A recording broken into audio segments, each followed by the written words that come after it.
Chapter 5 મારી આ પુત્રીનું સદાય રક્ષણ કરજે. સુંદર પુત્રીને જોઈને માતા મોક્ષદાસ સુંદરીને આનંદ તો થયો, સાથે સાથે માતૃ હૃદય ચિંતા પણ કરવા લાગ્યું. અગાઉ તેમની એક પુત્રી જન્મ પછી થોડા જ સમયમાં મૃત્યુ પામી હતી, એટલે માતા ચિંતિત હતા કે આ પુત્રીને તો કંઈ નહીં થાય ને. એ ચિંતા એટલી તીવ્ર હતી કે પુત્રીના રક્ષણ માટે માતા તુલસીને ખોળે એક દિવસની પુત્રીને મૂકી દીધી.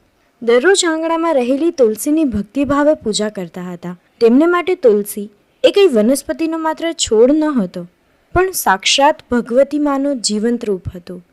એ જ ભાવે તેમની પૂજા કરતા હતા. આથી બીજે જ દિવસે સવારે હાથમાં નવજાત બાલિકાને લઈ તુલસી ક્યારે પહોંચી ગયા અને બાલિકાને તુલસી ક્યારામાં જમીન પર મૂકી દીધી.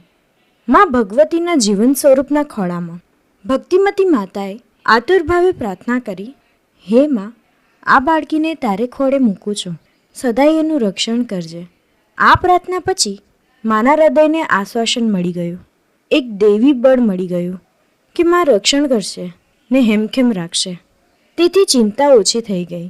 પછી તો રોજ સવારે બાલિકાને તુલસી ક્યારે મૂકી રક્ષણની યાચના કરતી. માની આવી શ્રદ્ધાભરી પ્રાર્થનાથી અને ભગવતી તુલસીની કૃપાથી બાલિકાને ઓની આંચ ન આવી અને તે સાનંદ મોટી થવા લાગી. પછી તો જાતે જઈને જ તુલસી ક્યારે આળોટવા માંડતી.